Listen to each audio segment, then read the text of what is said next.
title is Paradise Restored. Ichigwa cyacu kiravuga ngo gusubiza itoto Iparadizo. An alternative title that we could have used, that I have used sometimes. Hariyo uwundi mutwe w'icigwa nkunza gukoresha iyo ngomba kuvuga ibyo gusubiza itoto Iparadizo. Is better than expected, a fresh look at our eternal home. Ibirengeye ibyo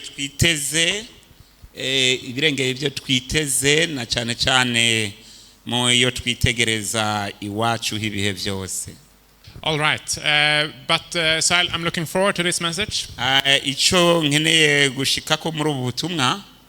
But before we get into this, I would want to invite you to stand up as we have a word of prayer. Imbere yuko tutera intambwe muri bwo mu nkundire mu byaguruke dusenga Imana. God, thank you for the opportunity to be here this Sabbath day. Imana urakoze kubw'ayandi mahirwe yo kuba hano mu munsi wera w'isabato. And we just pray that you may lead this time with your spirit. Ndakwinginze ngo turongorere kuri mwemu. That you may give us a glimpse of the amazing things you are preparing for us. Kugira ngo utuvungurire kubihambaye uri kuradutegurira. And that we will leave from here tonight with a sense that you were here with your spirit. Kugira ngo tuze kuva hano kuri mugoroba tuzirikana neza ko ari kumwe natwe. This is my prayer in Jesus' name. Iri ni ryo sengesho mu izina rya Yesu Kristo. Amen. Amen.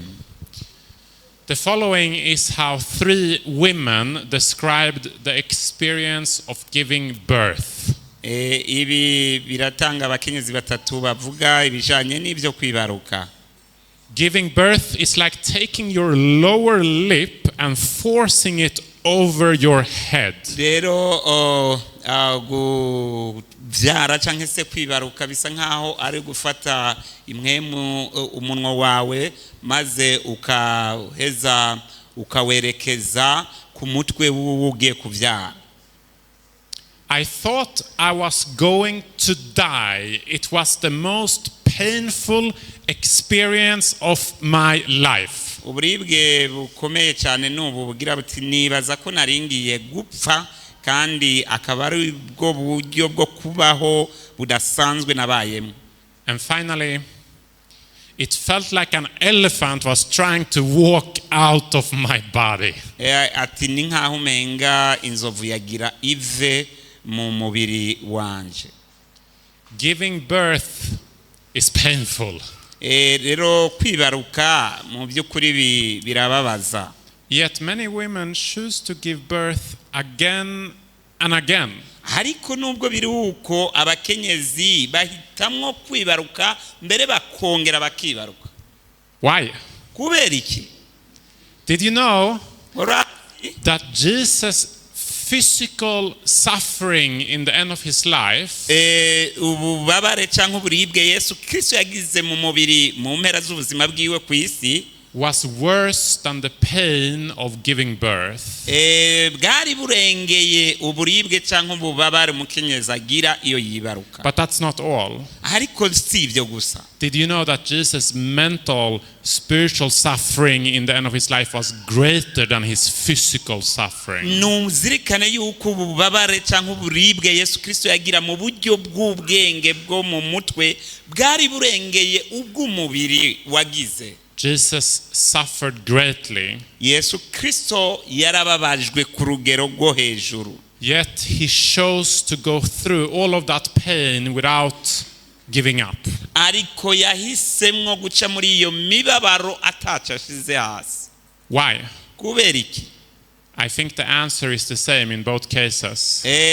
Nizera yuko inyishu ari imwe kuri ba bakenyezi twabona.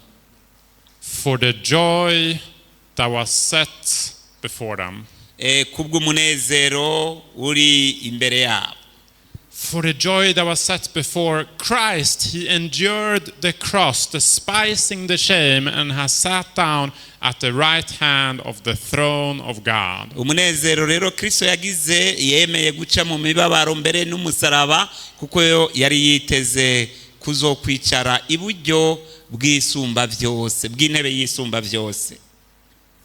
Ever before him, Christ saw the result of his imbere yiwe Kristo rero yabonye umwimbu w'igikorwa ciwe. Jesus went through this for you. Yesu Kristo yaciye muri ivyo kubwawe. Jesus went through this pain for me. Ivyo Kristo yabiciyemwo kubwanje. He wants to see you in his kingdom one day. Ko yipfuza kukubona mu bwami bwiwe.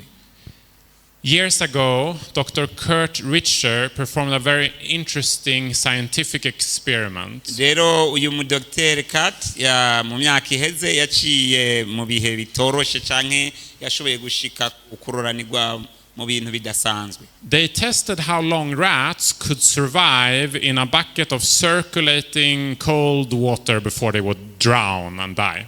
Yabagerageje kugira abashakashatsi bagerageje kugira ubushakashatsi bw'ingene umuntu ashobora kumara akanya canke akaremangingo gafise ubuzima hagati na hagati mu mazi. In average, the rats would survive for 15 minutes before they would drown. Rero imbeba ishobora kumara iminota 15 iri mu kintu cy'amazi mbere yuko ipfa. After doing that experiment, they did it one more time, but now they changed one thing. Maze barongeye barabisubiramwe ariko baca bahindurira ku kindi. Right before they would normally die, they took them out of the water. Imbere y'uko iyo mbeba ipfa babanjije barayikura mu mazi. They dried them off and they let them rest for a little bit. Barayigerageza kuyikamutsa ayo mazi ayihereko kugira ngo iruhuke gato. And then they put the rats back into that cold circulating water again. Bongera basubiza muri ca gikoresho kirimwo amazi aguma azunguruka. This time, ariko noneho iyi ncuro, the rats survived 60 hours. Iyi mbeba yaciye ishobora kubyihanganira canke ikomeza kuba ari nzima amasaha 60. They survived 240 times longer than the first time. Bisobanura ko ari incuro amajana 240. Incuro amajana 240 ugereranije n'ubwa mbere. Dr. Richer concluded that the rats were able to swim longer because they were given hope. Rero baca bagira bati iyi mbeba yashoboye canke izi mbeba zashoboye koga umwanya muremure kuko zari zahawe ivyizigiro. The rats had a clear picture of what being saved looked like, so they kept swimming for it. Iyi rero niyo shusho ibereye yerekana uko bizoba bimeze kubakijijwe kandi bakabandanya bihanganira amarushwa canke ingorane bariko baracamo. They survived 240 times longer. Can you imagine? Nukuvuga kubaho ibihetangabo amajana 240 ugereranije n'akanya gato yari yamaze ubwa mbere. More than 2,000 scientific studies have been published on hope. Rero ivyigwa birenze ibihumbi 2 byarakozwe bikozwe kwiri jambo ivyizigiro iyo umuntu afise ivyizigiro. And these studies show the power of hope in education, in work, in health. Ibi rero birerekana ubukomezi canke ububasha bw'ivyizigiro mu kwiga, mu bikorwa, mu magara, mu bijanye n'ivy'ubwenge, mental health, social relationships, imigenderanire y'abantu, recovering from trauma, kambere no gusubirana uvuye muri trauma. Basically every area of life mu bisanzwe agace kose k'ubuzima is powerfully impacted by hope. Karagirwa kubwako ku rugero rukomeye iyo kagize ivyizigiro. Ellen White encouraged us Ellen White aradutera intege to keep ever before us the vision of things unseen. Rero adutera intege ngo dukomeze kwitegereza ibintu bitagaragara, because this will give us power. Kubera ko ivyo bizoduha ububasha n'inkomezi.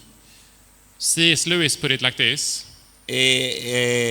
Lewis yabivuze uku: the Christians who did the most for the present world were precisely those who thought most of the next. Rero agira ati, Lewis agira ati, abakristo bakora ibihambaye muri iyi si abo nibo banashobora muri iyi si ya none, ni nabo bashobora kugira ivyiyumviro bikomeye muri zoza. Hope is a powerful thing that can help us through basically anything you might face in your life. Rero ivyizigiro nico kintu gihambaye dukeneye gishobora gutuma uhangana n'ikindi carico cyose wohura naco mu buzima bwawe. For I consider that the sufferings of this present time, Paul wrote, are not worthy to be considered compared with the glory which shall be revealed in us. Kuko imibabaro ya kino gihe ntashobora kuyigereranya n'ubwiza buzohishurwa. Whatever you might be going through in your life right now or in the future, it's going to be worth it. Ivyo rero wowe uri kuracamwo muri ubu buzima iki gihe canke no muri kazoza nibizogira ico gereranywa ugereranije n'ubwiza buzohishurwa. What God has in store for us is amazing. Ivy'Imana yaduteguriye ni ivy'igitangaza.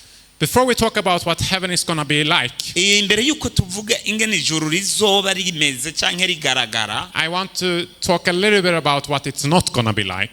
Ndagomba kubanza kuvuga mu kanya gato ico tutorigereranya naco. I don't know if you have met some people. I met some people that they say that they don't want to go to heaven. Sinzi ko mwebwe birashika ariko jewe ndamaze guhura n'abantu bavuga bati je sinkeneye kuja mu ijuru. They don't want to have eternal life. Si nkeneye kugira ubugingo budashira. And if eternal life was like your life is right now, I could understand maybe why they say that. Rero nimba wewe ico wita ubugingo budashira bihwanye n'ubuzima uri kurabamwe nca ntahura ivyo uri kuravuga. But the truth is, if you would realize what God is preparing for us, ariko mu binyakuri hamwe wotahura ic'Imana iri kiradutegurira, everyone would want to be there. uwo ari we wese yocagira icifuzo cyo kubayo.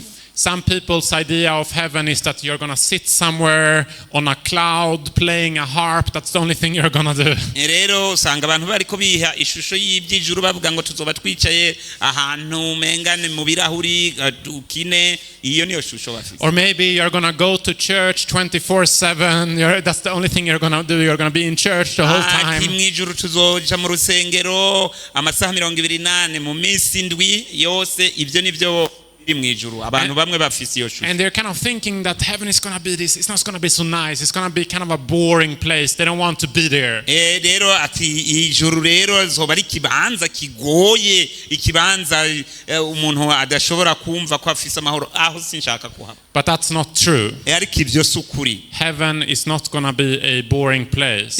Ijuru ntirizoba ikibanza kigutere akaga canke kigushira mu ngorane. It's going to be the most amazing place ariko ever. zoba ari kibanza cyo kwipfuza umuntu wese yipfuza ko yobamo. So I share this because I want us to remove our preconceived ideas. Rero ibi ndabivuze kugira ngo tubanze dukuremwo ibyo vyiyumviro usanga tugerageza kugira imbere yo gutahura icyo tuvuga. The conceptions that we might have of heaven that might not be biblical. Ibyo vyiyumviro usanga dufise kuvyerekeranya ijuru kandi ugasanga bitajanye na Bibiliya. To try to understand what it's really going to be like. Tugerageza kwitahuza uko bizoba bimeze. One of the main points I want to convey this evening rero iciyumviro kimwe nipfuza ko tuzirikana dushira kwa katuzi umugoroba is that heaven is indescribably good. Rero ijuru ni ikibanza mu buryo budasanzwe, mu buryo umuntu yogerageza gusigura cyiza. Who was the best teacher in all of history? Mbega nuwahe mwigisha w'intore canke akomeye muri kahise? What do you think? Mwibaza iki? Jesus. Yes. I think that's correct. Nizera ko iyo nyisho ariyo. As the best teacher in history, rero nk'umwigisha mwiza muri kahise, you would be someone that are good at explaining things. Isn't that rero right? oniwe ashobora kuba ashoboye gusigura ibyo bintu neza. You'd be really good at helping people understand things. Urashobora rero gucufasha abantu gutahura ibintu. Did you know urazi that this topic was a topic Jesus struggled with explaining? iyi ngingo yari ngingo na Yesu bwiwe yagize ibyago kugira ngo ayitahuze abantu. Then Jesus said, to what shall we liken the kingdom of God? What parable, what illustration shall we use to describe it? Mbega nikihe kigereranyo twogereranya dushaka kuvuga ivy'ijuru, nubuhe buryo twovuga ivyo mwijuru? To Jesus, heaven was just so much better than anything he saw. He's like, how can I explain this? They have no idea. Kubwa Kristo yabona ijuru ari kintu kirengeye kuburyo agereranije n'ivyo yabona atabona ikintu yobigereranya. But yet he tried. Ariko yaragerageje. And one time he said, the kingdom of heaven is like. Ubwami bw'ijuru buzoba. And then the disciples are wondering, okay, what is he going to say now? This is going to be powerful, And Jesus is like, the kingdom of heaven is like the seed of a mustard. And they're like, what? What are you talking about? But I think it's a good illustration. The mustard seed is like the smallest, the tiniest seed. But when it grows up, kunaga kakura it becomes much bigger than you ever expected. kaba igita mahero. Heaven is going to be much better than you expect. Rero ijuru rizoba ryiza cyane birengeye uko vyibaza. Now, God showed John the kingdom of heaven. Rero Imana yagerageje kwereka Yohana ibijanye n'ubwami n'ingoma y'ijuru cyangwa ubwami bwo mwijuru. Let's read a little bit what he wrote. Reka dusome gato ibyo yanditse. And God will wipe away every tear from their eyes. Ati izohanagura amasozi yose ku maso yabo. There shall be no more death, nor sorrow, nor crying. Kandi nta rupfu rukiriho kandi amaborogo no gutaka n'uburibwe ntibizoba bikiriho. There shall be no more pain, for the former things have passed away. Ntibizoba nta buribwe ntibizoba bikiriho kubwo ibya mbere bizoba bishize.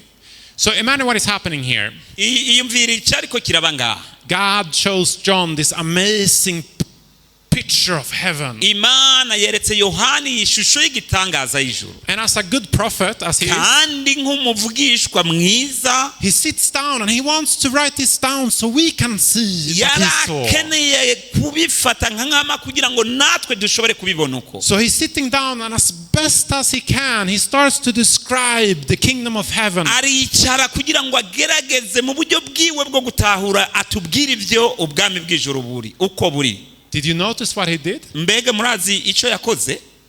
Instead of writing what it's going to be like, mu gishingo cyo kutwandikira uko ijuru rimeze rizoba rimeze, he's spending a whole lot of time writing what it's not going to be like. yamaze umwanya munini ariko yandika igihushane cy'uko ijuru rizoba ri. No pain, no sorrow, no Ati crying, nta mibabaro, nta gahinda, no death. nta rupfu. Why is he doing that? Mbega ni kubera iki ibyo ari byo yakoze? It is because Ni kubera ko heaven is indescribably good. nuko ijuru rirengeye, ubwiza bwaryo burengeye ibyo twoshobora gusobanura. There are no words that can do justice, that can adequately describe how heaven will be. aroranye woronka ukoresha kugira ngo usobanure iby'ijuru. There is no pen, there is no tongue that can truly tell us what it will be like. nta karamu eka mbere nta n'ururimi woshobora gusigura neza uvuga iby'ijuru. It's gonna be an amazing place. Kizoba ari kibanza gitangaje. Paul wrote it like this: eye has not seen, nor ear heard, nor have entered into the heart of man. Ati ikijisho ritigeze kubona, icugutwi kutigeze kumva, ikitigeze cinjira mu mutima w'umuntu. The things which God has prepared for those who love him. Ivyo Imana yateguriye abikunda. Amen. Amen. Now Jesus told a parable None rero Yesu yaratanze umugani of a man. He was walking on a field, umuntu yari karagenda mu ndimiro. and then when he did, he discovered a treasure in that Maze field. icyo yakoze ngo yaracukuye asanga ubutunzi buhishije muri iyo ndimiro. You know, they didn't have banks in that time. Murazi ko icyo gihe nta mabanki yariho, The earth was the bank. ariko ubutaka cyangwa isi niyo yari banki. And sometimes people, the only person that knew about a treasure like this, they would die. Kandi abantu ntibashobora kumenya uko ubutunzi buhari, bamwe baranashobora no gupfa. And if you were lucky, you could discover a treasure like this. Kandi ubaye uri umunyehirwe warashobora gusanga ubutunzi bene ubwo. And Jesus told a story. He said the kingdom of heaven is like this. This is in Matthew 13. Ni hariya muri Mateyo 13.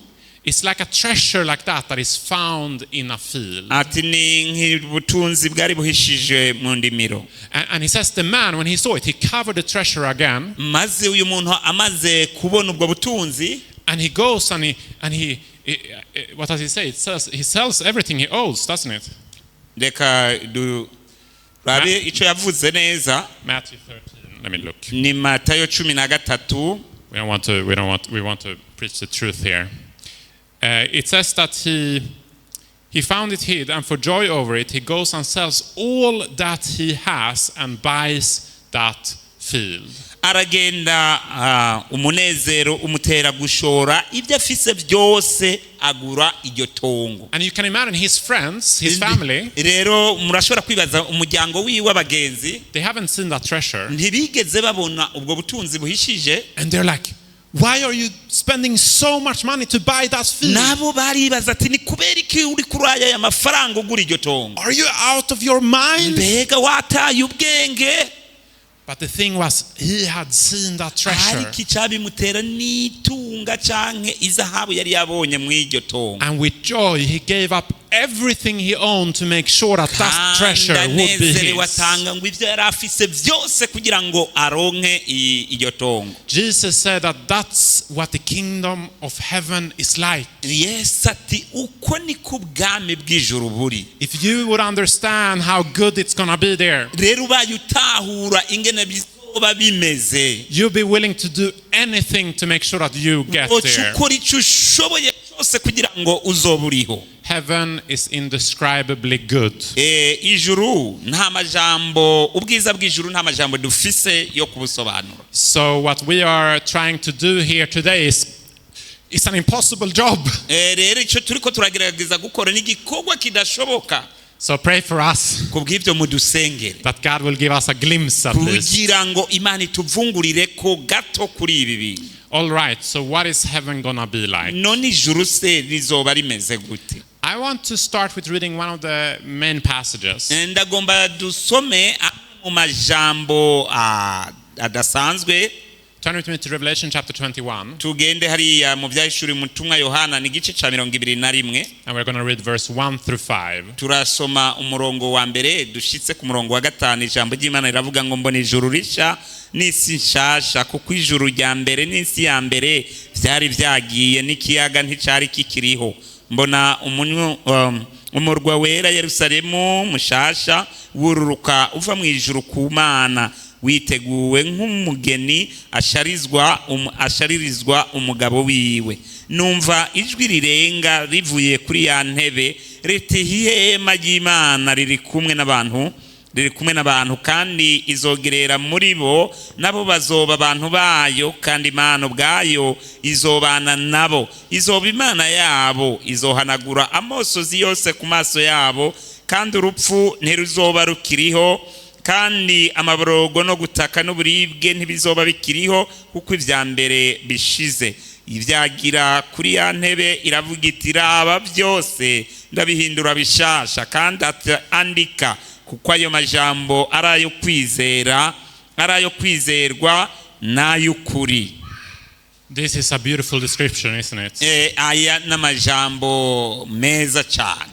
Heaven is going to be a place without suffering. Ni ikibanza, ijuru azoba ari ikibanza kitarimwe imibabaro. It's going to be a place without heartbreaks, Ni ikibanza aho hatazoba guhagarika umutima, without disappointments, ikibanza aho umuntu ashikira intumbero, intumbero yiwe, without boredom, atazogira ibimuhagaritse umutima cyangwa bimugoye, without thieves, atabasuma bariho, without abuse, atabagizi ba nabi batwaza abandi amanyama, without funerals, atampfu, without wounds and bad memories that is haunting us. atabikomere canke ibindi byo kwibuka bibi byaguciyeko. It's going to be a safe place. Kizoba ari kibanza c'amahoro n'umutekano. Now there is one illustration that is used here. Ari imvugo canke uburyo bwagerageje kudondora mu ijuru hano. It says in verse 2 that the New Jerusalem comes down like a bride prepared for her husband. Imvugo yakoreshejwe iri mu murongo wa kabiri, havuze ngo mbona umurwa wera Yerusalemu mushasha wururuka uva mu ijuru ku Mana, ngo wari uteguwe nk'umugeni asharirizwa umukwe. Later in the chapter again, God is using the illustration of a wedding. Kandi mu kindi gice Imana yarakoresheje aka karorero k'ubukwe. Imagine Nimwibaze, you're waiting for years to get married. umaze igihe kirekire witeze kuzubaka urugo rwawe, And finally, maze one day, umunsi umwe it's your turn. akaba ari umunsi w'ubukwe bwawe, You get married. ukubaka urugo You have rwawe, been looking forward to this day. kubera ko uyo munsi wari uwiteze igihe kirekire, And it's an awesome day. maze akaba ari umunsi udasanzwe, It's an exciting day. umunsi w'umunezero. For many people, they would describe it as the best or one of the best days of their lives. Kuri bamwe bashobora kugereranya n'umunsi mwiza mu buzima bwabo. The day you come to the kingdom of heaven, umunsi uzokwinjira mu bwami bw'ijuru, it's going to be an even greater day than that. nawe uzoba ari umunsi w'igitangaza cyane. Think about it. Nubyiyumvireko. God has been waiting for this day for thousands of years. Imana yari irindiriye iyo munsi, imyaka iragenda iyindi iraza. He has been waiting for his bride, the church, to be ready. Yari yiteguye kubw'umugeni wayo, irindiriye ko umugeni yitegura. And I tell you this, when that day comes, ndiko ndababwira ibi kubera yuko uyo munsi uje, God and his angels are going to be excited. Imana n'abamarayika bayo nabo bazoba buzuye umunezero. They're going to be more excited than any bride or groom has ever been for their wedding. Eka mbere bazonezerwa gusumbya abakwe n'abageni bigeze kubaho. The Bible says even that God will rejoice over us with singing. Kuko hagira hati Imana izonezerwa iririmbe ku bwacu. This is going to be the best happily ever after in the history of the universe. Uyu niwo munsi unezereje mu mateka yose y'isi. There are a lot of things to look forward to with heaven. Hari ibintu byinshi twiteze kuzobona mu ijuru. I don't know, all kind of things. Mbega bizoba ari biki? I don't know what you want to do. Sinzi ibyo ugomba gukora. Maybe swim with the dolphins. Koga. Maybe have a lion as a pet. Canke kugendana n'intambwe. I don't know. I imagine we can fly probably. Nibaza mbere ko bizonashoboka tukashobora kuguruka. Or imagine this. Ariko ni wibaza iki? You see a person that was blind. Ukabona umuntu w'impumyi yari asanzwe ari impumyi. For the first time received their sight. Maze ku nshuro ya mbere akongera agasubizwa kubona. You see a person that has been deaf for years. Umuntu wamenye ubona ari afise ubumuga bwo kutavuga. Receive their hearing again. Ukabona noneho yongeye kumva ubugira kandi. You see a person that is lame. Ukabona umuntu yagendana ubumuga bw'umubiri. Be able to walk again. Noneho ukamubona ariko arashobora gutambuka ubugira kandi. I like running. Ndakunda running. Yeah, I like to run. Kwiruka. But when that lame person can walk again, ariko rero mu gihe uyu yarafise ubumuga bwo kudatambuka azoshobora gutambuka, I'm going to have no chance. He's going to run so fast. nibaza ko uyu ari wazonyaruka cyane. And he's going to be gone for like 1,000 years before you see him again. Mazanyaruke cyane ku buryo kumubona bizongora. There are many things to look forward to. Rero hari ibintu byinshi twiteze kuzobona. But I want to briefly mention 9 of the things that I look forward to. Ariko rero jewe ngerageze kuvuga ibintu 9 niteze kuzobona. The blessings that God has given us to enjoy on this earth. Imihezagiro Imana iduha ngo twinezererwemwo hano ku isi. It's a glimpse of how we will enjoy those things even more in heaven. Ni kigereranyo cy'ingene ibyo bintu nyene tuzobinezererwa cyane mu ijuru. One thing I look forward to. Ikintu ca mbere niteze is nature and other beautiful things. Ni ibidukikije n'ibindi bintu byiza cyane biri mu bidukikije. There is some amazing nature in this world, isn't it? Mbega hariho ahantu heza muri ino si. We have waterfalls. Ahantu hari amazi atuje. Fjords, seas, rivers. Ibiyaga n'ibindi. We have mountains, we have Alps. Imisozi eka mbere n'uduhinga. Jungles, exotic islands, beaches. Amashamba eka mbere n'utundi duce tw'amazinga usanga tumeze neza. I don't know what the most beautiful place you have ever visited in your life is. Sinzi kibanza cyiza wowe umaze kugendera mu buzima bwawe. But I know that what you're going to see in heaven is going to be even more beautiful than that. Ariko iconzi nukico zobona mu ijuru kizoba arico cyiza kuruta. Not only will the city of God be the most beautiful city you have seen with all the gold and all the stones and everything. Rero atari bisagara umaze kubona ariko igisagara c'Imana kizoba kirimo ibintu byose utarigera ubona. The nature will be amazing. No, mu byukuri ibidukikije bizotuberamwe imiti. The climate will be perfect. Kandi ikirere kizoba gisukuye kitarimwe imyanda. And the animals kandi bikoko navyo will be nice. Bizoba ari binyamahoro. And they will be your friends. Ya bizoba ari abagenzi. Another thing I look forward to ikindi kintu niteze is the food in heaven. Ni mfungurwa mu ijuru. Any one of you appreciate good food? muri mwebwe hari abakunda imfungurwa nziza Any food lovers here? abakunda imfungurwa hano Did you know that God created our tongues with thousands of taste buds? Literally thousands. We have thousands of taste buds on our tongues. rero imana yaturemanye ururimi rufise uburyo bwo kuzirikana ikintu rwumvise mu ncuro nk'igihumbi. And you can be sure that in heaven you're going to use all of those taste buds for nizera yuko mu ijuru izo ncuro igihumbi zishobora kudufasha kumenya iki gifungurwa uko kimeze mu ijuru tuzozikoresha. You're going to taste some amazing things. Tuzogerageza guhonja ku bintu bitandukanye by'igitangaza. I don't know what the best food you have eaten in your life is. Sinzi imfungurwa nziza umaze gufungura mu buzima bwawe. But I remember a few experiences, years back. I was like, well, the food I ate here, that was amazing. Ndibuka ariko mu myaka yahera kera imfungurwa twahora dufungura zari zifise akanovera cyane.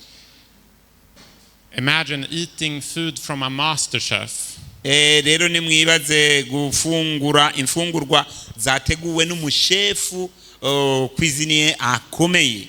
I believe God is the ultimate master chef. Nizera yuko ata mu chef cuisinier aruta Imana ba. When you're going to eat that food, nigihe uzofungura izo fungurwa, I think all of us, nizera ko twese we're going to be so excited when we taste the food. nizera ko twese tuzovuga ngo emwe ibi bintu umuntu yohora. We're going to start clapping. Maze dutangure gukoma amashi. And we're going to start jumping up and down. Twiterera hejuru tugaruka. Because we are so excited. Kubera ko tuzoba tunezerewe. Even the most calm person that you have never seen jump up and down for joy, they're going to be jumping. Utarigera ubona bikakaza nabo bazokwiterera hejuru. They're going to be like, you have to try this. This is amazing. It's going to be a great experience. Azoba ari bihe bidasanzwe. I don't know if you ever wished sinzi nimba warigeze kwipfuza that the unhealthy things you like to eat sometimes, izifunguro zitaduha amagara meza ukunda gufungura, you think it tastes good, hari igihe wibwira ngo zimeze neza. I don't know if you ever wished that food was actually good for you. It tasted good and it was also good for you at the same time. Sinzi kuribaza nimba izo mfungurwa wumva zikuryohera mu kanwa ko ari nziza no ku magara yawe. Well, in heaven, ariko mu ijuru, that's basically going to be our experience. Ivyo nivyo bizoba ubuzima bwawe. Because it's going to be amazing to eat it. Bizoba ari vyiza kubifungura. But you can eat it with good conscience. Ariko kandi ufise ukwemera uticuza kuba wafunga iryo funguro. It's also going to be good for you. Kubera ko bizoba ari bifungurwa biguha amagara mazima. The third thing that I look forward to ikintu kigira gatatu niteze kubona mu ijuru is the heavenly atmosphere. Ni ikirere cy'ijuru. And that's actually one of the most powerful things.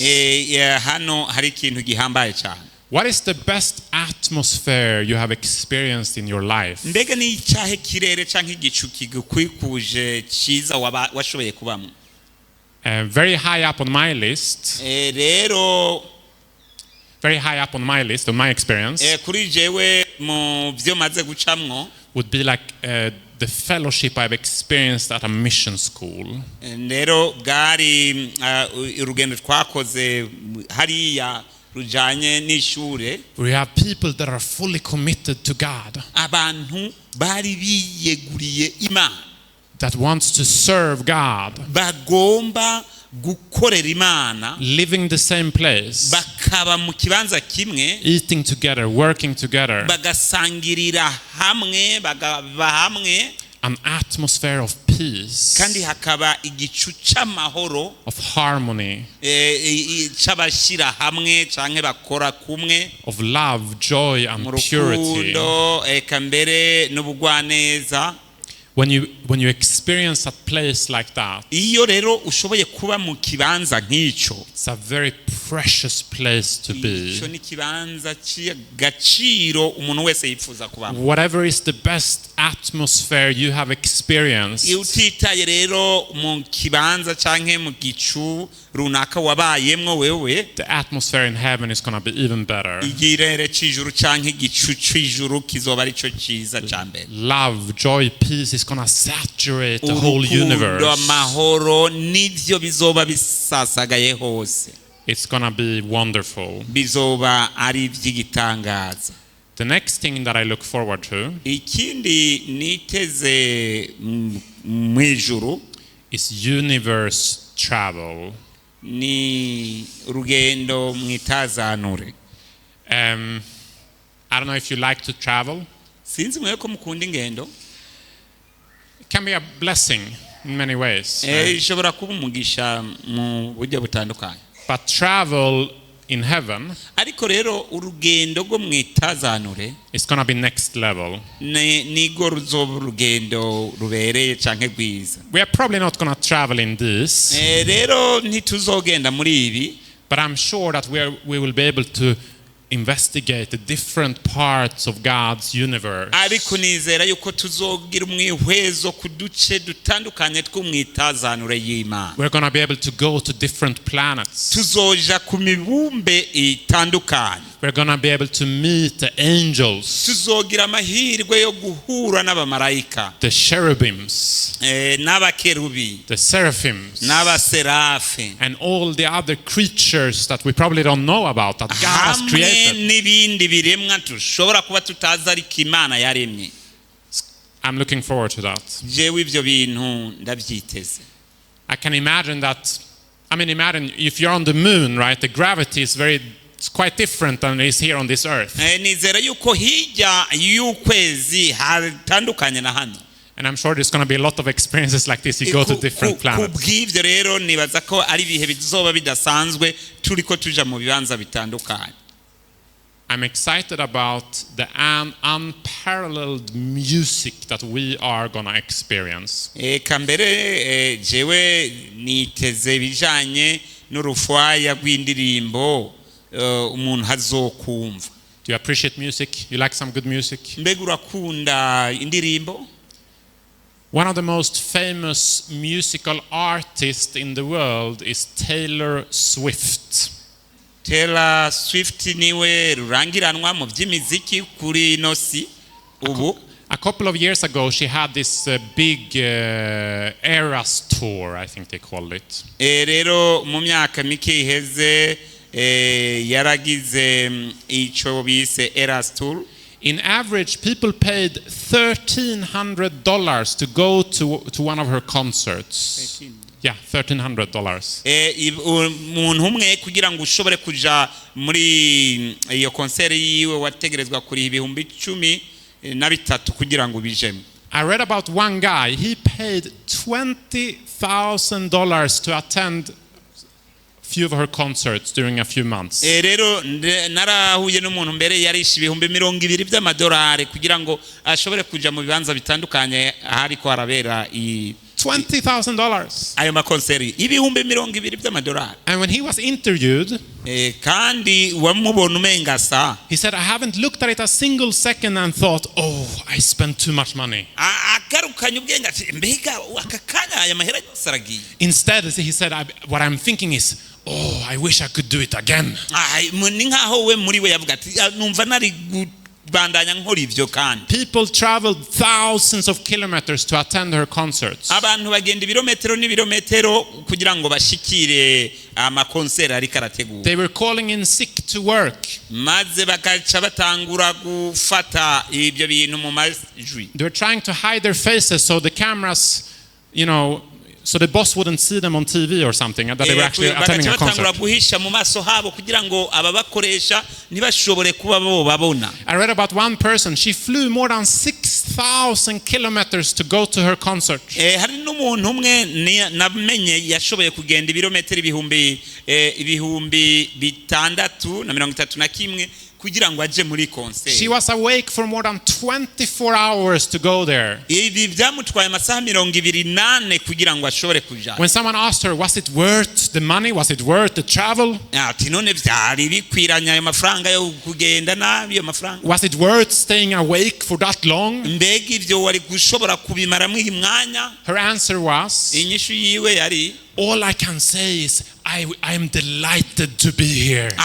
ico no kubwira nuko mpimbawe no kuba hano. Why do I share this story? Kubera ikindi ko ndabasangiza izi nkuru. I just want to illustrate how excited these people, thousands of people, were to attend those concerts. Nagomba gusa kubereka abantu b'akarenga n'ibihumbi bagomba kuja mu makonseri. In order to tell you this, Kugira ngo ibi ndabikubwire, we are gonna be even more excited. All of us are gonna be even more excited about the music we are gonna nutahure experience in yuko heaven. twebwe noneho tuzohimbarwa no kuba mu birori vy'indirimbo byo mwijuru. Imagine hearing David on special music. Aho tuzoba turiko turumviriza indirimbo zo mu buryo budasanzwe. Imagine hearing the choir of the 144,000. Ni mwibaze kumva ururirimbo ruririmbwa n'ibihumbi 144. Imagine hearing the angel choir and the angel orchestra. Ni mwibaze kumviriza orchestre y'abamarayika bariko baratazira. And even better than that, Rero ikindi kirengeye ivyo, imagine hearing God himself sing. ni mwibaze kumva Imana ubwayo iriko iraririmba. It's gonna be the most beautiful voice in the history of the universe. Rizoba ijwi ridasanzwe mu mateka y'isi n'ijuru. I don't know if you have ever experienced this, Sinzi ko ibi wigeze kubibamwo, but some people, when they hear music that they think is very powerful, iyo abantu bamwe bumvirije indirimbo cyangwa ururirimbo bibaza ko ari uruhambaye, they get goosebumps on their arm. umubiri hano habaca bagira chair de poule ku mibiri yabo, Because they are so excited, they are so touched by the music. kubera ko baba bumva bakozwe ko n'urwo ruririmbo. I have never experienced that myself, Jewe ivyo ntibiranshikira, but in heaven, ariko mwijuru when we hear the heavenly music, igihe tuzoba turiko twumva indirimbo zo mwijuru, I believe all of us are going to have goosebumps on our arms twese chair de poule izohagarara kuko tuzoba tunezerewe, and tears in our eyes. eka mbere n'amosozi mu maso yacu. It's going to be beautiful. Ibintu byiza cyane. Not only will you hear amazing music, Eka si indirimbo z'igitangaza gusa tuzumva, even better than that, ikirengeye ivyo kandi ciza, you will be amazingly musical yourself. wewe uzoba uri umuririmbyi atangaje, You will have an incredible voice. uzoba ufise ijwi ry'igitangaje, You will be able to play beautifully. uzoba ushobora gucuraranga neza cyane, And you're going to have thousands of years to learn any instrument you may want to learn. kandi hazoba hari ibikoresho bitandukanye, igikoresho icyo ari cyo cyose uzoba wifuza kwiga. The sixth thing that I look forward to in heaven Ikigira gatandatu niteze kuzobona mu ijuru, is our physical and mental transformation. nihinduka ryacu ry'uburyo bw'ubwenge n'umubiri. Our physical and mental transformation. Ihinduka ryacu ryo mu buryo bw'ubwenge hamwe no mu buryo bw'umubiri. The Bible says, Bibiliya ivuga ngo we shall all be changed in the moment, in the twinkling of an eye. zohinduka mu kanya nk'ako gukoma urugohe. Who shall change our vile body that is maybe fashioned like unto his glorious body? Tuzohinduka imibiri ibiri y'ubufafara kugira ngo twambare umubiri We w'ubwiza will be transformed. maze duhinduke. Who is the most beautiful person on this planet? Mbega ni wahe muntu mwiza kuri iki kibazo In your opinion? mu byiyumviro byawe? Some of you are thinking, Umuntu wibaza ko ari mwiza. that's myself. No, maybe not. Jewe, Or maybe you think that's my love. Right? ati umukunzi wanjye. I don't know what you're thinking. Okay. Sinzi ibyo uriyumvira. I guess it's a bit subjective, right? Nibaza ko iki ari ruharo kurakira umuntu. But I try to do a little bit research. Naragerageje ariko gukora ubushakashatsi. And according to a lot of people, twisunze abatari bake these are among the most beautiful men and women on the planet. aba bari mu bantu abagabo n'abagore beza bavuzwe kuri ino si. I don't know if you have ever thought about this, mwebwe sinzi ko mwabyiyumviriyeko, but in heaven, ariko mu ijuru you are going to be more beautiful than any person on this list. twebwe uzoba You will be more beautiful than any person on this list. uzoba mwiza kurutabo bavugwa ngaha. Amen? Amen. You're going to be, the guys, you're going to be bigger and stronger than any of those people. uzoba umuntu w'igitangaza kigatanya kurusha abo. For the ladies, your face, your hair, your figure, everything is going to be nicer than those people. kubaye kubigeme canke abakenyezi mu maso hanyu imishatsi yanyu uburyo mumeze bizoba ari byiza kurusha abo. We are going to experience an amazing transformation. kuko tuzohinduka mu buryo bw'igitangaza. Goliath was about 3.5 meters tall. Goliath yari afise imetero 3 n'igice mu burebure. Adam and Eve was even taller than that. Kambere na Adamu na Eva nabo nyene bari kuri urwo rugero. We are not only going to be beautiful, rero ntituzoba gusa beza, we are going to be big. kandi tuzoba abantu bafise igihagararo. We're going to be strong. abantu b'inkomezi. We'll have an incredible health. tuzoba dufise amagara mazima y'igitangaza. We're going to have an incredible energy. Eka mbere n'intege zacu zizoba ari z'igitangaza. Your eyesight is going to be excellent. amaso yawe azoba ashobora kubona neza. Your smell, ukumoterwa, your hearing. ukumva kwawe. In addition to that, you're going to have a fantastic mental upgrade. Eka mbere uzogira uburyo bw'ubwenge bw'igitangaza. You're going to have a very sharp mind.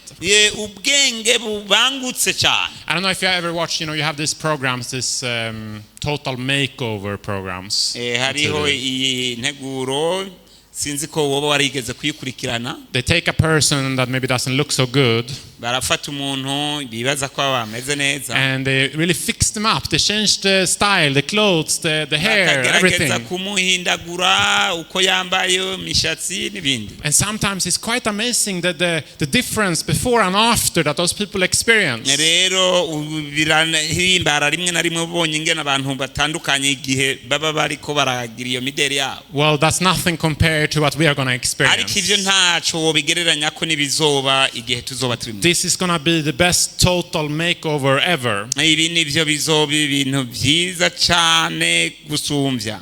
The transformation of the butterfly from this ugly larva to this beautiful butterfly is just a little glimpse. nimwibuke ingene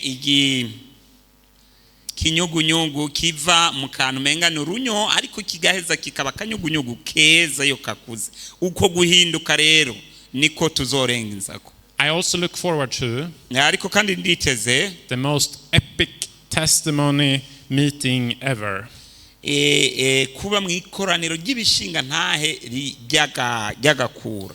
Imagine hearing the story of someone that is in heaven because of you. nimwibaze kuba uri mu ijuru kumva igishinga ntahe cy'umuntu ari mu ijuru kubera wewe. Because of something you did, something you said to help them on their walk with Jesus. kubera ikintu wakoze, kubera ikintu wamfashije.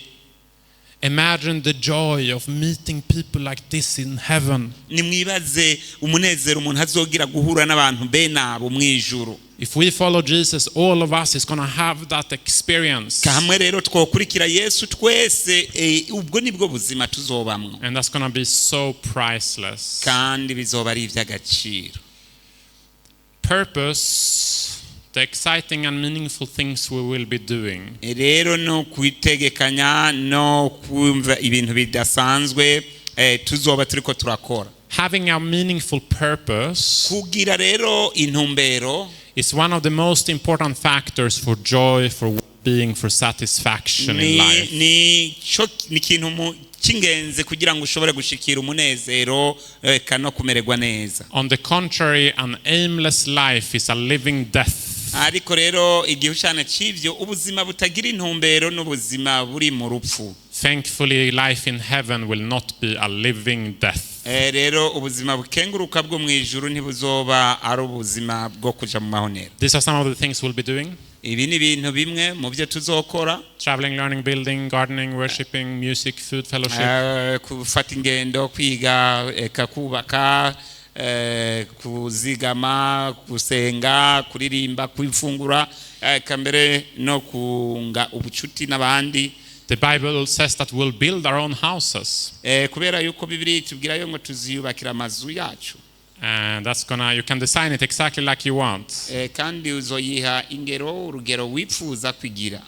I want to read from the very end of the book, The Great Controversy. Ndagomba gusoma hariya ku mpera, hashira ku mpera mu gitabo cya Ntambara Ihambaye. Don't miss this amazing quote. Ndagomba kutahusha iyi nyandiko. Their immortal minds will contemplate with never-failing delight the wonders of creative power. Hariya ubuzima budapfa buzoheza butashobora no kunanirwa, buzonezererwa ibikorwa by'inkomezi. The mysteries of redeeming love. There will be no cruel, deceiving foe to tempt to forgetfulness of God. Bitangaza by'urukundo rwadukijije bizoba bitwereka bitarimwo ububi canke ububeshi. Every faculty will be developed. Ikintu icyo ari cyo cyose kizotera imbere. Every capacity increased. Ububasha buzokwiyongera. The acquirement of knowledge will not weary the mind or exhaust the energies. Rero iby'ubwenge ntibizoba bigifise ikibiremera canke ikibitwara inkomezi canke energy y'ubwenge. Listen to this part. Ariko wumva aka gace. There the grandest enterprises may be carried forward. Aho niho ama-entreprise manini azoterezwa imbere. The loftiest aspirations reached. Ibyiyumviro byibwina mu mutima wifuza gushikako. The highest ambitions realized. Imigabo n'imigambi wifuza kurangura. And still there will arise new heights to surmount, new wonders to admire. Kandi bizokomeza kubandanya bishigwa imbere, bitezwa imbere. All the treasuries of the universe will be open to the study of God's redeemed. Ubutunzi bwose bw'itazanure buzokugururwa imbere y'icirwa cy'Imana kubacunguwe. And it says we'll fly to worlds afar. Tuguruke hirya nino. And the years of eternity, as they roll, will bring richer and still more glorious revelations of God. Kandi imyaka idashira izoduhishurira ibihambaye n'ubwiza bw'Imana na Kristo. As knowledge is progressive, ukubwenge buzokomeza gutera buje imbere, so will love, reverence and happiness increase. Uko ni nakurukundo n'umunezero bizogwira. Don't miss this. Akarero ugazirikane. Knowledge is progressive. Ubwenge buteye imbere bugwiriye. You can keep learning more and more and more. Tuzobandanya twiga twongera twiga. It says that the same will be the case. Iko niko bizogenda kandi with love and joy. N'umunezero. Our joy is gonna keep increasing and increasing and increasing. Umunezero wacu uzokomeza kwiyongera wiyongere. It's gonna be an amazing place. Kizoba ari kibanza cy'igitangaza. Listen to the last part of the quote. Umvirize kano gace ka nyuma. The great controversy is ended. Intambara ihambaye ihereza igira iti, sin and sinners are no more. Abanyabyaha n'icyaha n'ibizoba bikiriho. The entire universe is clean. Kuko itazanure ryose rizoba ryejejwe. One pulse of harmony and gladness beats through the vast creation. Rero ukushira hamwe niko kuzoba kuboneka mu biremwa bya nyuma. From the smallest atom to the greatest world. Rero uvuye ku gace gato gushika ku gice kinini cy'isi. All things animate and inanimate in their unshadowed beauty and perfect joy declare that God is love. Ibintu byose byabi bifise ubugingo n'bitabifise, ibitunganye byiza n'ibinezereje byose bizoba bivugira icyarimwe ngo Imana n'urukundo. Love, joy and peace will saturate everything. Urukundo, munezero n'amahoro bizoba bikwiriye hose. The last thing I look forward to, ikintu ca nyuma niteze kubona people. n'abantu, The amazing friendships and fellowships. abantu bagenzi kandi bashize hamwe. Imagine Mwibaze meeting loved ones that was lost through death again. gukunda guhura n'ukunda kandi utazotandukanywa nawe. Being together with family and friends forever. Kubana n'imiryango n'abagenzi ibihe bidashira. Imagine meeting your guardian angel. Guhura n'Imana n'abamarayika. Inviting your Bible heroes home to you for lunch. Having lunch with your favorite Bible heroes.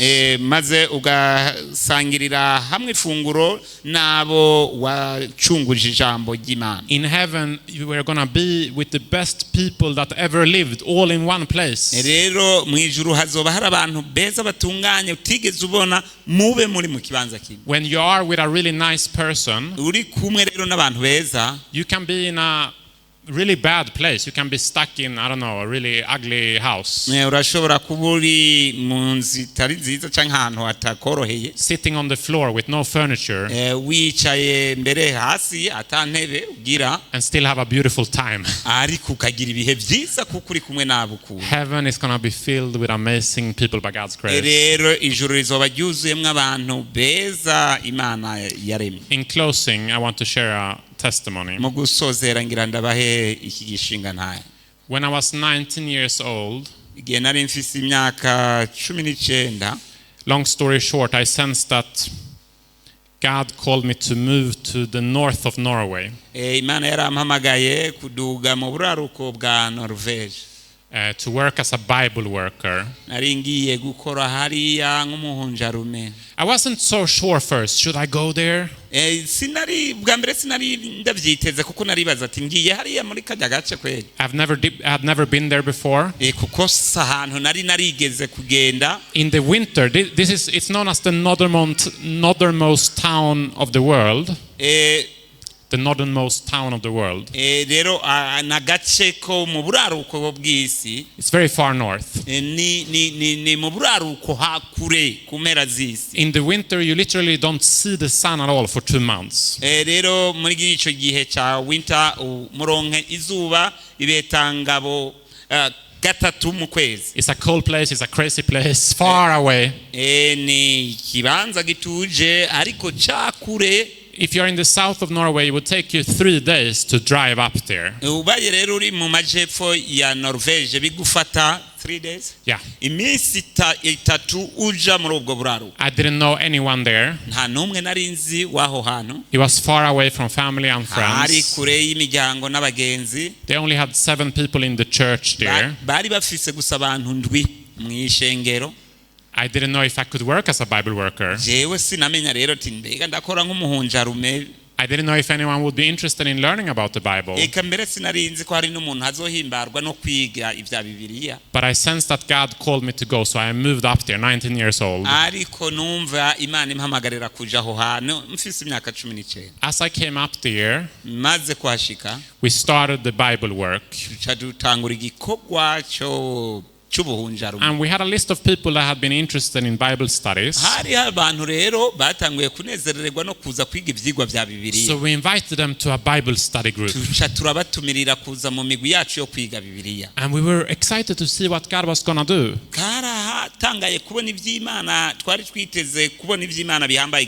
It's like we have moved up here to do the Bible work. What is God going to do? God led us here. So we prepared the Bible study. Turategura ivyigwa vya Bibiliya. We prepared a place. Turategura ikibanza. We had something to eat. Twari dufise ibyo gufungura. We had some candles. Twari dufise n'utundi. We were ready. Twari twiteguye. The time came. Maze igihe kirashika. And only one person showed up. Maze tubona umuntu umwe wenyene ni waje. An old lady. An old lady. Kandi yari umutamakazi. And afterwards I was disappointed. numva biranciye intege. I remember I walked outside. This is up on this mountain. This is very close to where our house was actually. Aha akazu kacu kari ni kuri uyo musozi hafi yaho umubona. I was there and I was praying to God. God's like, God, why did you lead me here? Neje rero nahindukira Imana ndayibaza ati ni kubera iki wansize aha? Why did you ask me to leave all my family and friends to move all up to this crazy place? Wewe ukankura mu muryango wanje n'inshuti unzaniye muri iki kibanza kidashoboka. Why should I be here to work as a Bible worker if no one is interested anyway? Ni kubera iki wanzanya aha nk'umuhunjarume kandi ata muntu n'umwe yifuza kwiga ibya Bibiliya? I was disappointed. Naracitse intege. I was a bit angry with God. Eka mbere ndarakarira Imana. But as I prayed, Igihe nasenga, God reminded me of Jesus. Imana inyibutsa ibya Kristo. How Jesus left heaven. Ingene Yesu yahevye ijuru. He left the most amazing place that has ever existed. Ahevye ikibanza kitigeze kiboneka kuri ino si. To come down to this sinful world full of pain. Hano kuri ino si y'ikinyabyaha yuzuye imibabaro. To live a hard-working, self-sacrificing life. Kabaho ubuzima bugoye kandi yijya yimara. And now I'm reminded of Jesus in the Garden of Gethsemane. Noneho nongera nibuka Yesu Kristo mu gashamba ka Getsemane. He's there on the ground praying to God. Igihe yari yubamye kwisi ariko arasenga. He's sweating blood. Nuko akabira icuya c'amaraso. And he says, God, please, if you can save mankind in any other way than the cross, let it happen. Maze akagira ati data ni haba hari ubundi buryo tukareka ibyo musaraba ndakwinginze ubishye. Please, God, I don't want to go through the torture of the cross. Singomba guca mu gutotezwa n'umusaraba. And at this time, ariko noneho uyu mwanya, it seemed like the sacrifice of Christ would be worthless. Noneho muri uyu mwanya Kristo yariko abona nkaho ikimazi ciwe ataco kigiye kumara. If someone would benefit of that sacrifice, it should be Israel, the people of God. Rero bibaye hari umuntu yipfuza ico kimazi byari kuba ari byiza kuko abantu b'Imana bari kwamuneza. But when Jesus came, God's people did not receive him. Ariko igihe Yesu Kristo yaza abantu ntibamwakiriye. If someone should benefit, it should be the 12. Nimba hari abantu bari kubironkeramo inyungu bari 12. It should be someone like Peter, one of his closest disciples. Yari nka Petero n'ababigishwa bandi bari kumwe.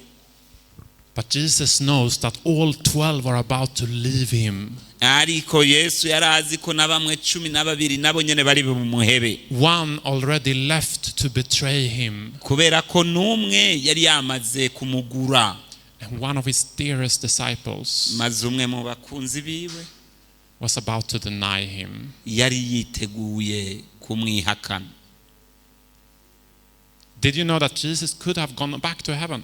Mbega mwari muzi ko byari gushoboka Yesu akasubira mu ijuru? He could have called for a legion of angels to help him in that moment and just leave us to die in our own sins. Abamarayika bakaza bakamutabara tukaguma mu byaha byacu. But yes, Hashem, praise the Lord. Ariko Yesu ashimwe. Jesus did not give up. Yesu ntiyarekeye aho. He decided to go through that pain even if it looked hopeless. Yahisemo kubandanya guca muri iyo mibabaro nubwo yasa nk'uri karatakaza ibyizigiro. Even if it wouldn't make a difference for anyone. Nubwo bitari gushobora kugira ikimazi uwo ari we wese. So I'm 19 years old. Ni rero imyaka 19 nari maze. I'm on this mountain. Ndaduga uyu musozi. And I'm saying, God, why did you lead me here? Ndambagira zimana ati ni kubera iki wanzanye ino? If no one wants to learn about the Bible anyway. Muntu numwe yiteguye kwiga Bibiliya. God impressed me, the Holy Spirit impressed me with this thought. Nuko rero mpemu yera nyongorera iki ciyumviro. Jesus would have done all of that. Yari gukora ibyo byose. Even if he was only for one person. Nubwo hari kuba umuntu umwe gusa yakira Agakiza. My friends, Jesus would have done all of that. He would have gone through the cross. Bagenzi Kristo yari kuja ku musaraba nubwo yari kuba umuntu umwe. Even if you were the only person that was saved as a result of it. Nubwo wewe wenyene wari kuba umuntu umwe wenyene akije. Even if I would be the only one that would benefit. Naho nari kuba ari jeje nyene ako gakiza ndakakiriye. Amen. Amen. I sense God told me none rero numvise Imana imbwira I want you to be here, ndagomba kubaho even if only one person is saved as a result of it. hoba ari umuntu umwe gusa akijijwe. I stopped complaining. Maze nca mpagarika kwidoga. 6 months turned into 1 year, amezi 6 yahindutse umwaka, into 2 years, maze 2, and that was the beginning of my ministry. aho niho natanguriye igikorwa. And so many blessed faith adventures with Jesus. Noneho benshi bahavuye bakira Yesu. And in my case, God has led me to so many blessings all over the world. Imihezagiro rero myinshi twaronse mu isi. Things I would have never imagined. Ibintu ntari narigeze niyumvira. His plan is different for all of us. Rero imigambi yayo ni myiza kandi iratangaje kuri twebwe. But he has a beautiful plan in store for you. Ariko kandi hano hariho integuro nziza bafitiye. My friends, Mugenzi, Jesus Yesu really wants you there. Imana Yesu arakwipfuriza kuba hajya. He gave everything Yatanze ikintu cyose to give you the option to get there. kugira ngo iguhe amahirwe yo kuba hariya. Let's make sure that we will come to his kingdom one Dukore day. ko Amen. dushoboye rero kugira ngo tuze tumusanganire. Let's do everything we can to bring as many people as possible there Dukore that ko day. dushoboye kugira ngo tuzane abantu benshi bashoboka hariya. The decisions I want to encourage you to make tonight is this: Ingingo rero nipfuza ko mufata uyu mugoroba neza. to say with me in your heart today, and you can write it down on your decision card, Muvuge mu mitima yanyu nkanje uyu munsi mugira muti I want to go to heaven. Amen. ati ndagomba kuja mu ijuru. Amen. To that amazing place that God is preparing Ikibanza for us. cy'igitangaza Imana yaturemeye. Number 2, Ubwa kabiri, I want to live my life guided by the heavenly perspective. ndagomba kubaho ubuzima bwanje ndongowe n'indabo y'ijuru. God invites you to make that decision tonight. Imana irifuza gufata iyo ngingo uyu mugoroba. If you want to make that decision, please write it down on your decision card. Ni wagomba rero gufata iyo ngingo uco uheza uzandike cyangwa uzishire kwa kamenyetso kuri iyo karata. This means that throughout our lives, Ibi bisobanura yuko mu buzima bwacu bwose when you decide, make decisions in your life, iyo uhisemo gufata ingingo mu buzima bwawe, you make it with a heavenly perspective in mind. iyo ngingo uyifata ufise ivyiyumviro mvajuru mu bwenge bwawe. Number 3, I've wandered away from God but want to return. Ubwa gatatu ugira uti naragerereye kure y'Imana ariko noneho ngomba kugaruka. I want to prepare for baptism or Kuko rebaptism. ndagomba kwitegurira ibatisimu cyangwa umubatizo. I want to study the Bible with someone. Ndagomba kwiga Bibiliya ndi kumwe n'uwundi muntu. This is our last evening meeting. Uyu ni wa mugoroba wacu wa nyuma. Don't leave the meeting tonight Ntuve muri ibi bikorano uyu mugoroba without making the decision that God is calling you to make tonight. udafashe ingingo iyo Imana iguhamagarira gufata uyu mugoroba. Without listening to the impressions of the Holy Spirit on your mind and heart right now. Uve hano utashoboye kumvira icyo mpemu yera ariko arakuhishurira mu bwenge bwawe no mu mutima wawe. The Bible says, Bibiliya ivuga behold, now is the accepted time. ngo iki ni cyo gihe cyo kwemererwa. Behold, now is the day of salvation. Uyu ni wo munsi w'agakiza. Today, if you will hear his voice, do not harden your Uyu hearts. munsi nimwumva iri jwi ntimukomantaze imitima yanyu. I like to put it like this: Ndakunda gusenga ngira nti we have nothing to lose when Jesus we choose. nta kintu na kimwe duhomba iyo duhisemo Yesu. Decisions for Jesus are the only decisions you never need to regret in your life. Iyi ngingo ufata ku bwa Kristo niyo ngingo yonyine utazokwicuza mu buzima bwawe. Even if they might be difficult to make them, sometimes it's gonna be worth it. Nubwo mu by'ukuri toroha gufata ariko izoba agaciro. What do you say? Let's make good decisions tonight. Amen. Mbega uvuga iki? Reka dufate ingingo ibereye uyu mugoroba. Let's pray. Dusenga Imana.